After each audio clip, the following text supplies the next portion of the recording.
over the weekend. The end of the road for Drew Brees. I mean, guys, we all thought he was done after last season, 20 in the NFL, but then he went and he posted that workout video, and we thought, maybe? Is it possible? But yesterday, Drew Brees making it official on Instagram, thanking everyone in his circle. He said it's not goodbye. Instead, it's a new beginning. And then he got some help from his friends, his 4 very best friends. Take a listen. After 15 years in the Saints and 20 years in the NFL, our dad is finally going to retire. So he can spend more time with us. Yay! That is a great reason to do it. Numbers, numbers, numbers. Drew Brees finishing his career as the NFL's all-time leader, more than 80,000 passing yards. One of the most accurate quarterbacks. I'll say it, one of the best we've ever seen at the position. So, Brandon, let's kick it off with you. You played with Drew. What was your reaction to his retirement yesterday? Well, I wouldn't say I played with Drew. I definitely held his helmet and tried to be a great teammate on the sideline. I was there for a month and a half, but I was able to witness greatness. That's what I was able to witness. And as far as my reaction, I didn't have a reaction because we all knew, or we should have known, that Drew Brees was walking away from the game after the season, especially after that moment of him and his wife embracing after their last game and their loss to the Tampa Bay Bucks. For Drew Brees, the thing that pops out to my mind, in my mind is this: what he was able to accomplish after that 2005 injury. Like, that was a devastating injury. That's probably the worst injury a quarterback can sustain. And what he was able to accomplish after. We're talking about winning a Super Bowl. He's all-time leader in yards. He's second all-time in TDs. And he probably has a handful of other records, that we can show and talk about. This dude's greatness and his level of commitment was second to none. His mastery is something that also sticks out. He is the one guy in the National Football League that mastered the process, that mastered, being able to be the same guy every single day. So was I surprised? Absolutely not. I think everybody on the show, Jenna, you included, when he posted that video, it was like, well, is he coming back? I was like, guys, he's fooling you. You know he's not coming back. And Jenna was like, well, who pushes weight that way? Like, who does those exercises? He's pushing a sled through a parking lot. Yeah, Jenna's like, oh, he's definitely going to come back, or he's thinking about coming back. I was like, no, it's over. So, Nick, the biggest takeaway for me was what he was able to accomplish after that 2005 injury. And I think sometimes in the moment a guy retires, especially a guy we've been talking so much about for the last 15 years, you almost gloss over some of the first line on the resume stuff. And here's what Drew Brees unequivocally is. He is the greatest free agent signing in the history of the NFL. With respect to Reggie White, Drew Brees took that title from him when, and this is the second line on the resume, when he saved football in the city of New Orleans and the state of Louisiana. I think it is eminently reasonable to say, if not for Drew Brees remaking the Saints post-Katrina, the Saints would not have been able to remain in New Orleans. So that goes along with all of the statistical greatness that we showed leading up to this conversation. And listen, Brady's going to, in the couple categories where Brees is first all-time, Brady's almost assuredly going to pass him this year. So Brees is going to finish second in almost every major passing category, but he's got a big cushion. Like touchdown passes where he's second. If you look at the great quarterbacks who are chasing him, Rodgers needs 160 to pass him. Russ needs more than 300 touchdown passes to pass him. Wow. And some of the other things, Wilds, that Drew Brees made feel commonplace. So there have been 14 seasons in NFL history where a quarterback completed 70% of his passes. Brees has 7. Every other quarterback ever has 7. There has been 12 seasons in NFL history where a quarterback threw for 5,000 yards. Brees has 5. Every other quarterback in NFL history has 7.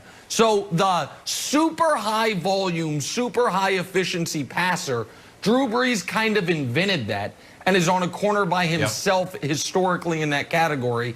And that is the statistical legacy to go along with the bigger legacy, which I think is saving football in New Orleans.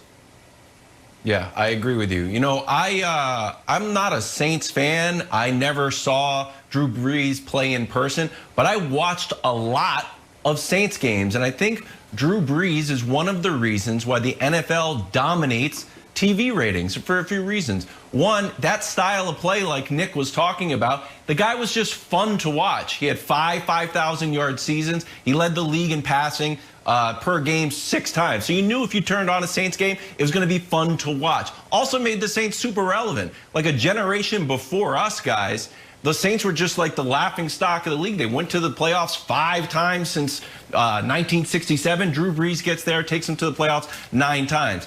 Then the other part of it is, just like any great TV show, there was a lot of drama. There was a lot of surprises. There's a lot of twists and turns. Sometimes Drew Brees was on the opposite side of it. Sometimes they're getting winning the Super Bowl, putting the, little earmuffs on his son.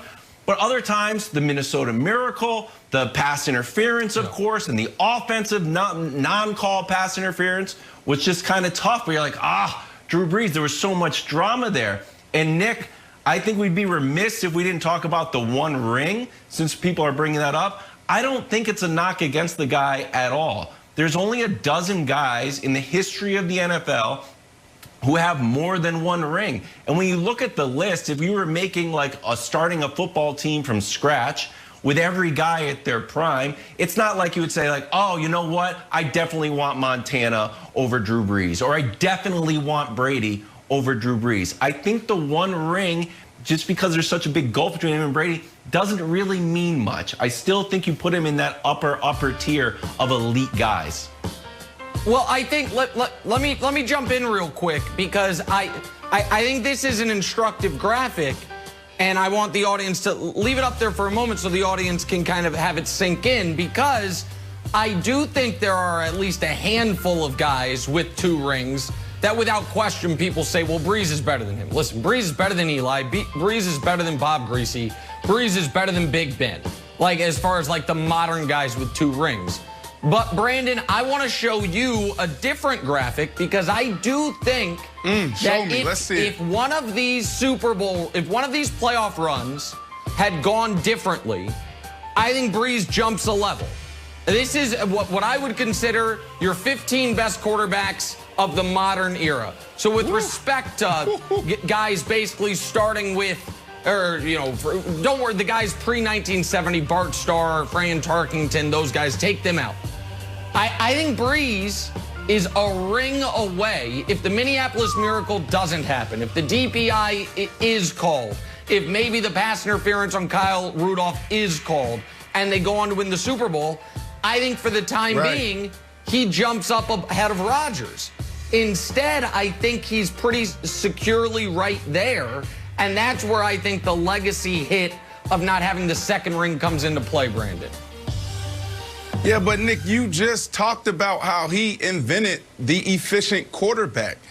So right now when I'm looking at this pyramid, I put him in front of our guy, Terry Bradshaw, and Roger, and even Favre, because of how he played the quarterback position and how he elevated the game. We're talking about a dude who mastered the process. What do I mean by process? Literally, when he wakes up in the morning until he goes to bed, there's nobody just locked in on a routine like Drew Brees. And we're talking about that trickling down from him all the way down to the damn scout team. So Drew Brees, man, the way he played the game, the way he approached the game is second to none. I would say he's ahead of all of those guys on that chart outside of probably Peyton Manning when it comes to that. Now, when it comes to winning championships, that's a whole nother conversation. Now we're talking about teams, we're talking about coaches. So I think it starts to peel back the layers. But Drew Brees, man, congratulations on an amazing career.